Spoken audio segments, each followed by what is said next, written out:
BMRForm.com and BMROdds.com, boys. What is going on? Welcome back to episode number 122 of The Lobby. As always, each and every week. Sammy, what are you doing over there? Sneezing. Wonder what you're doing. As always, each and every week, Mr. Donnie Rightside. What's up, Donnie? Yeah, feeling good outside of the single worst week in the history of Philadelphia sports. I'm here. I'm alive. It's a Friday. It's about all I can say, boys. Unfortunately, I'm sure Philly Flyer is feeling like you, Donnie, very disappointed and dejected over a pretty terrible Philly sports week. But we'll get into that. Sammy, what's up, buddy? Yeah, not much better in the New York sports world. I mean, the Giants did get a win yesterday, but they stink. You know, the Jets, they stink. The Bills, they lost. And the Yankees, of course, they lost. But the Cowboys did win. But I got to play golf today. It was a very cold morning in upstate. It was mid-30s. There was a frost delay, so we didn't start until an hour later. A pretty slow 4.5-hour pace, but I did shoot well. So pretty happy there. But it was a long day. Home for the night. You got all sports. We're in mid-October. We pretty much got all sports going on. Yep, it's definitely a good time of year. And Sammy, what was your score? Shot an 85. Had 7 bars. So really did good. All right. Yeah, and last but not least, Reload. What's up, buddy? Yeah, doing well here. I think Donnie's right. That curse seems to be going around. It was New York. Now it's Philly. I wonder where else it's going to move the rest of the weekend. Yeah. Yes, unfortunately so. Hopefully that will not happen. But, Donnie, let's jump over to you. Let's start out with some NHL. NHL is back, baby. What do you got? Anything? Yeah, pretty much nothing on the NHL. Like, I'm a Flyers fan, but again, the last 10 years, we haven't had any Flyers seasons. I saw they lost last night. My average regular season Flyers watching will probably include in totality maybe a period until they make the playoffs if they do. So for the NHL, for me, is basically a flyby until we get to the playoffs because the Flyers, they don't deserve any of my attention. Reload. NHL front. You got anything for me? Yeah, nothing yet for NHL. I'll definitely take in a few games here and there and kind of see how the first week goes. I look forward to it. It's a good change of pace sometimes, tune in for some hockey. But, yeah, there's nothing like the playoffs. The regular season usually just kind of drags. The regular season does kind of drag. I mean, at least for me out here, I'm definitely going to try that. I try to get to at least 1 or 2 Golden Knights games a year. I'll take a look at the schedule. You know, tickets, I mean, out here are usually ridiculously expensive. But you can get some last-minute ticket deals depending on who they're playing and when. You know, Friday, Saturday nights obviously are going to be more premium than, say, a Tuesday, Wednesday game. So I'll keep my eye out on the secondary ticket market and see if I can't scoop up some tickets. But, Samuel, I know you always talk about going over to the Rangers games. Hopefully you can get to one this season. Yeah, same with you, though. Big market, going to Madison Square Garden. But, they do have a train that goes right down the Penn Station. So you kind of walk around the city, go bar hopping for the day. So definitely a fun day. But, yeah, next month I'm going to Cleveland, Ohio for the weekend. So that'll be fun going to a few games out there. But, yeah, Rangers are starting off 1-1 and haven't been to the finals in a few seasons. And, it's the beginning of the season. So everyone's got wishful hopes and high hopes. We'll see what happens.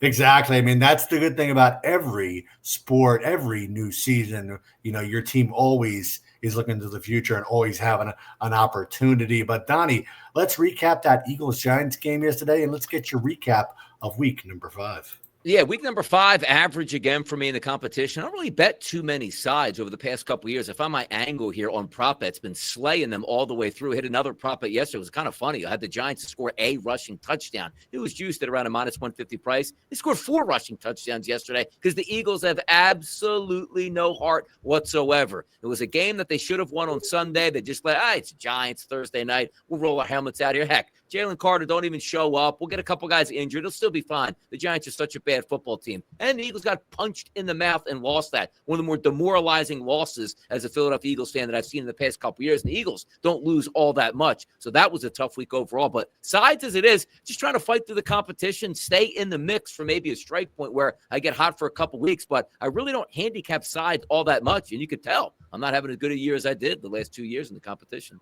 All righty. Thank you, Donnie. Reload. NFL week number 5. How was it for you, buddy? It was not a good week. The The weekend before, I was on my rocking chair, couldn't do anything wrong. I was talking about that, but boy, I knew it. The rocking chair started to break apart Saturday afternoon with college football, and it just continued into Sunday with the NFL. Didn't win anything at all Sunday or Monday, but I got back on the horse last night, Thursday, with the Giants and over. So I think this weekend will be better. I hope it will for you. Sammy, last but not least, week number 5, and congratulations on your first place, Sammy. Hell yeah. Having a great season so far. I scored 21 points last week. The leader had 23 points, which was KB Hirsch and Achilles. Then second place was 22, and I was sitting there third at 21 points. Overall, I got 94 points. I even scored 3 points yesterday with Giants plus 7.5. So, I'm having a great start. But again, if you look at my record, I don't have the most wins, but every week I'm hitting my 7 and 6s. Yeah. So, I do have a winning record, but I'm also winning the most important matchups of each week. So now more pressure on me. We're only 5 weeks in, so only 30% of the way, but it's nice to be on top right now. I got an 8-point lead over 5th place, which is where the money starts counting. Leisure's in second place. Then you got 3 people tied with 86. Miami Vice, J.R. Groom, and Tennis Nelson, 55. But it's exciting right now, and we'll see how far we take it. Yes, it is definitely exciting. And again, congratulations on a great week. Yeah.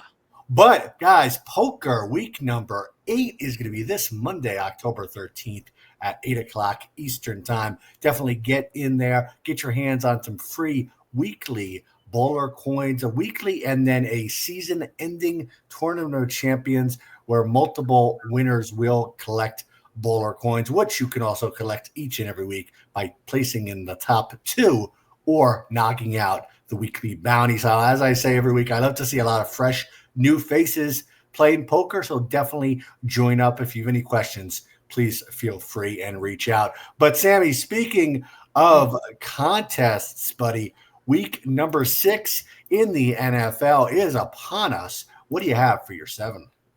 Yeah, so for the remaining picks this week, I am looking at I actually just changed my order a little bit, but I'll just start in any order. But I have the Colts -7 over Arizona. I think the Colts, arguably could be 5-0. They're 1 loss. Actually, it's ironic. Both of these teams are the teams that fumbled the ball at the half-yard line. The way that Arizona lost last week against Tennessee was madness. I said that game was fishy, but no one could have expected that. The interception, fumble, kickback, defensive, offensive touchdown that started that all for Tennessee, and then the fumble at the half-yard line.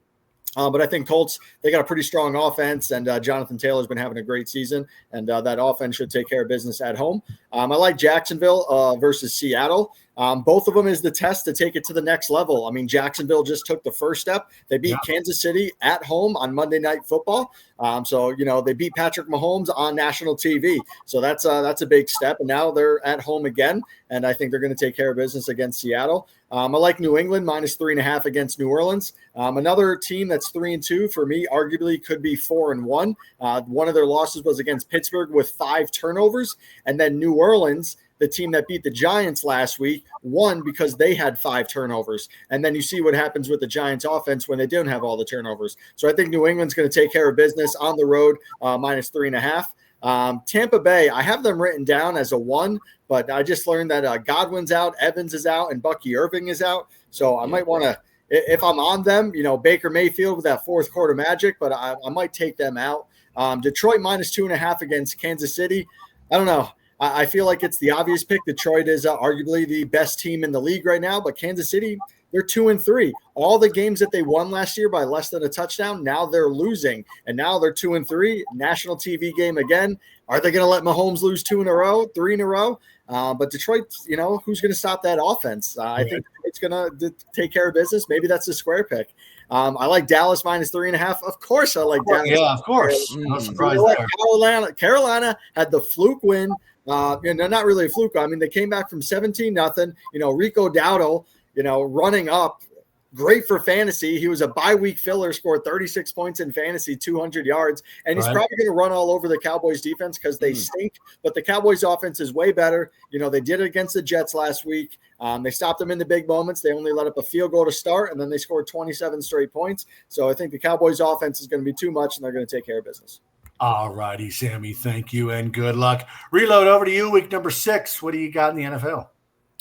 Yeah, week 6 is looking pretty good. As I mentioned, I already won last night with the Giants and over, so that was a nice start. It's too bad we didn't do the show yesterday. I would have given that one out. But some good matchups here on tap Sunday to make some money. Starting with Carolina Panthers as a home dog, +3 against the Cowboys. I think you could draw a line through the Dallas win over the Jets last week. The Jets are just terrible. They gave that one away. The Panthers, both of their wins came at home as home underdogs. So I think it's another nice spot to cash again there. I'm also going to take the Cincinnati Bengals plus the big 14. Interesting game there with Joe Flacco getting put into the mix. One of these midweek wild trades that just happened with Flacco going to the Bengals. And, there haven't been many times where anything like that happens with a quarterback. Makes me think back to when Vinny Testaverde was sitting on the couch at home and the Carolina Panthers called him up. I think he got signed on a Wednesday and started the game Sunday and won the game. So it kind of makes me think back to that. And Flacco's another veteran. I think he can handle getting thrown into a different team's mix. The interesting thing is, too, Flacco did see the Packers once already this season, just a few weeks ago on the Browns, and he beat the Browns in a low-scoring game. Beat the Packers in a low-scoring game there. So I think the same thing happens here. He gets in there, kind of tries to engineer a win. I think the number's too high. I think he at least gets the cover for the Bengals. Also going to take the Steelers minus the points up to -6. I don't care. The spread went up to it was -4.5. Now it's -6. Right. Like my guy Joey Knish on X says, any number, baby. It's going to be any number, baby. Minus whatever it is. It doesn't matter. They're off a bye week. The Browns are not getting a bye week after playing in Europe last week. That's a tough spot coming back and starting a road game.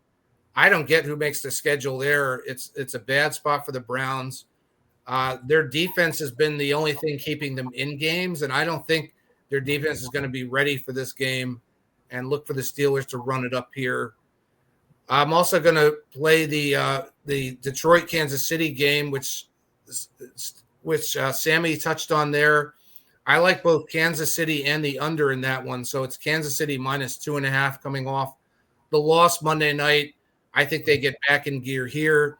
And I think the under 53 looks good too, because I think KC holds the Lions to some pretty low scoring. The Lions, I believe their only game on grass this season was at Green Bay, and they were held to a pretty low number there. So look for less scoring than usual from Detroit and for KC to win while the under cashes too. All righty, Reload. Thank you and good luck with all the action. Last but not least, Donnie, week number 6 in the NFL. Yeah, take a look at the 7, man. Let's have some fun with it. By the way, Sammy's on a couple of these good ones, and congratulations, Sammy. Ride that out. A lot of pressure on you right now to be in first place. See if some people can come track you down, including myself. A lot of contrarian spots on the card for me, but I agree. The Jacksonville Jaguars, I think, do beat the Seattle Seahawks going from the Pacific Northwest down to Jacksonville. Now, understand, Jacksonville did get a big win, but they were home last week. It wasn't like they won in Kansas City, had to fly back, so they're home rested and ready. A lot of injuries in the secondary for the Seahawks. I think they can pull that one out. I'm going to go a lot contrarians starting now. The New Orleans Saints, nobody wants to take the Saints this weekend. 3.5 points. See what the Patriots did on Sunday Night Football? It's a blowout win for the Patriots. Not so fast. Yeah, maybe the Patriots win, but I'm going to take the 3.5 with a chance for a sneaky upset for the New Orleans Saints. Also, nobody wants to take the Vegas Raiders at home. They're terrible. What an awful football team. Geno Smith stinks. And look at the Titans. Got their first win last week. I'm going with the Raiders at -4.5 here. The Titans should have got beat by 3+ touchdowns last week. Imagine the spread this week that we'd be taking a look at it, guys, if DeMarcado crosses that end zone and that game ends up at 28-6. You probably look at the Raiders -6.5 or higher. I'm taking the Raiders in that game. I'm also going to take the Bengals, getting 14.5 over the Packers. Packers, yes, coming off a break here, but still banged up at a lot of positions. You're asking them to win by basically 3 scores in this game. I'm going to bet that the Bengals can hang around with Flacco, probably get beat, but keep it inside the number. I'm also going to take, like Reload, the Kansas City Chiefs, Sunday Night Football. I'll lay the -2.5 here. You're talking about the Lions getting like 8 out of every 10 tickets. People can't load up enough on the Lions. Nonsense. It's Patrick Mahomes under a field goal. I'll take that one. The Buffalo Bills, we saw them Sunday night. Last team in the NFL to lose, 4-1 now on the season. Oh, easy victory for them against the Falcons on the road. Not so fast. I'm going Falcons, taking the 4.5 points at home. Maybe the Bills win, but the Falcons keep it close with a legitimate chance to upset them. Then the second game of Monday Night Football, the Bears. I'll take them getting 4.5 on the road against the Commanders. The Commanders caught the Chargers last week at the perfect time, all banged up on that offensive line. Not the case for the Bears. The Bears will keep this close, and again, with a legitimate chance to knock off the Commanders, give me the 4.5 points in that game too. Contrarian, baby. Let's do it. All righty, Donnie. Thank you. Reload, let me jump over to you. I know we're still about 2 weeks away, but let's dive a little bit into the NBA. You have NBA preseason right now. Are you looking at anything in the NBA preseason? You find anything? And then as far as the regular season, you got any team totals for us? Yeah, I started to take a look at the NBA. It starts for me when the VSiN betting guide came out the other day. Started going through that.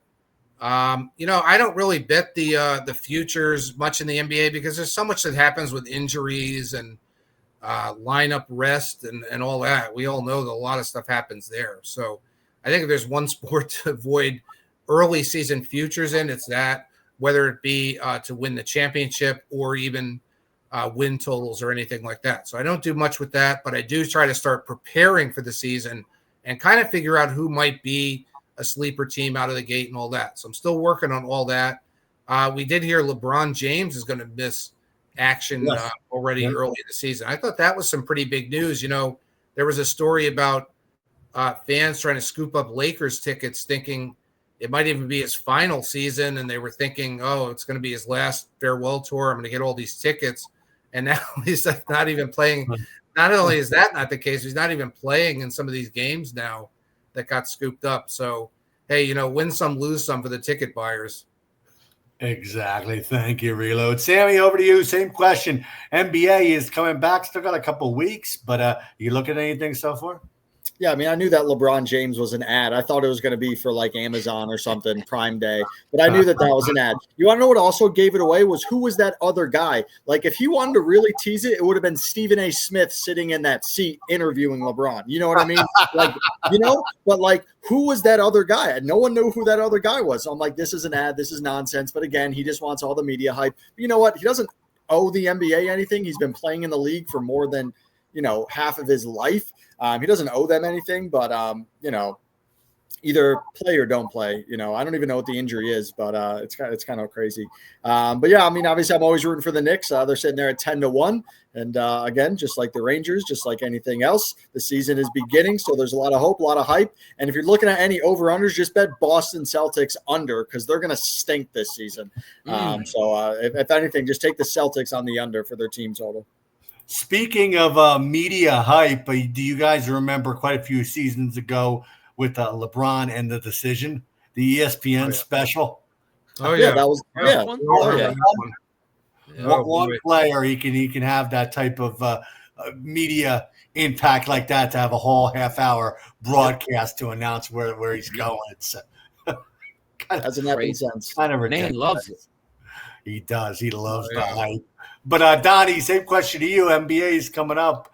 Preseason, any action or any action? No action at all. Like I rarely play the end. Like the NBA, like pound for pound. Like hockey, at least like unless they're injured, they're going to play. Same thing in the NFL. Same thing in college football. The NBA is the worst sport to handicap. You can spend all morning on handicaps. Like wait a second, 3 of the 5 starters aren't playing tonight. When did that happen? Oh, rest, load management, knee injury, mysterious back injury. I played nothing in the preseason. I just wish the NBA started after football season so we can all pay attention to it. But for me, October, November, December, I don't barely even look at the NBA, to be honest.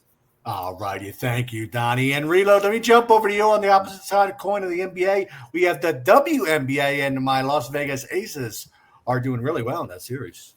Yeah, the Vegas Aces are up 3-0 in the WNBA finals.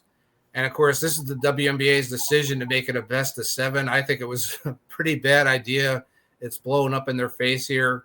They ended up with 2 West teams that, really nobody's watching very much of. And I think that's the league in general. I don't think it's just, Vegas has a great fan base, but I think it's just the league in general, really. Yeah, it's great for the local fan base in Vegas, but it's Vegas and Phoenix. So Vegas is up 3-0. So it's the must-win game for Phoenix tonight. The Phoenix Mercury.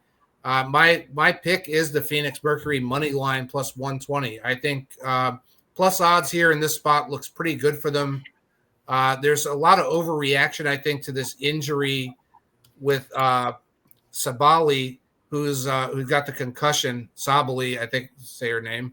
But she missed a few games during the season. The Mercury still won, I think, 3 of those 4 games. So I think they try to get the win on their home floor and at least try to force a 5th game and not get swept. The other interesting thing with this game is it's an 8 p.m. Eastern start, which means it's only a 5 p.m. start in Phoenix. Another bad move by the WNBA, putting this on at the same exact time as a deciding Game 5 in the Major League Baseball. I mean, I just don't get it. It just never fails. Why not put it on, 10 tonight instead of 8? I mean, do something different so you're not going directly against other playoffs in sports. It never ends with this league. It just should be put in a coffin somewhere, but we'll see what happens tonight. Yeah, I mean, they definitely make a lot of decisions that you sit there and scratch your head. I mean, JJ posted, I believe it was JJ. Tickets were about $6 to go to the finals. I mean, that's just laughable. Yeah, it costs more for a hot dog than to get in. Yeah. Yep. Ridiculous. Parking. But Sammy, let me jump over to you. Week 7 in college football. What do you got, and how was your week 6? Yeah, week 6 wasn't bad. I mean, another embarrassing loss for Penn State. I mean, losing to UCLA. Especially after losing their whiteout game at home the week before. So, I mean, James Franklin just can't win any big game. In UCLA wasn't even a big game. He just, it just. Right. And then how about Donnie last week calling Kent State to get no points? Oklahoma shut them out 44-0. Good call there. And then Texas getting beat up by Florida. Another Archie Manning lost, and then Alabama's rolling. Hey, everyone counted them out week 1. Now they're winning 4 straight, and I like them moving forward. Nice little segue. A lot of big matchups this week. 8-14 Alabama versus Missouri. I do like Alabama as a small road favorite. Again, they're one of the hottest teams in the league, and they're supposed to be one of the best, and they're proving it. You got Ohio State on the road at Illinois. They're a 14-point favorite. That's 1 versus 17. You got Indiana at Oregon, or Oregon, right? Didn't I say that last week? 7 versus 3. Oregon's a 7-point favorite. You got Oklahoma at Texas, 6 versus unranked. But again, Texas is supposed to be a big team and obviously proven to not be. So Oklahoma, should take care of business. And then at the night games, all of those games are the early games. Then at night, you got Georgia at Auburn, top 10 team, Georgia -4. I like them on the road. And then you got Michigan versus USC, and USC at home, small favorite by less than a field goal. So you got a ton of big matchups. So pick your poison and hope for the best results.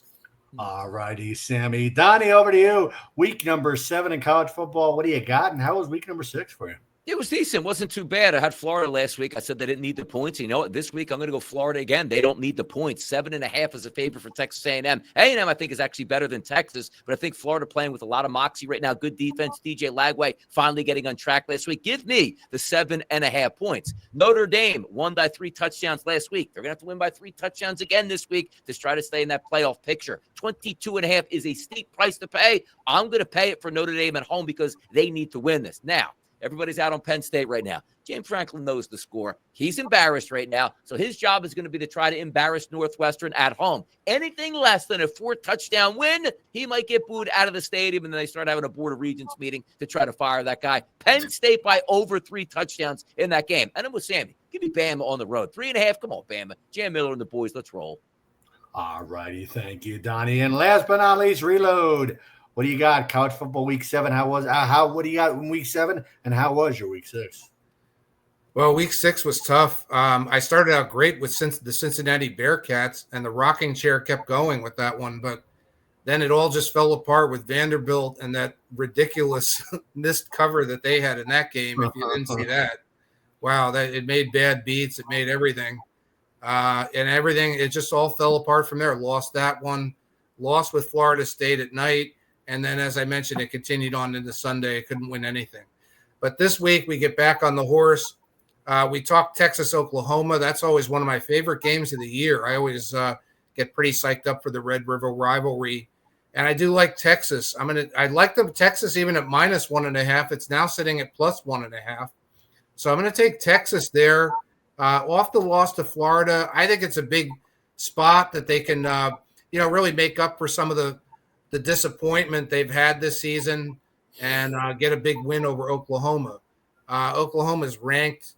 Texas is not yet. It seems like an even game. So you know what to do there. The power rankings are basically, and the betting public obviously knows more than the Associated Press. So I think we're going to go with Texas there.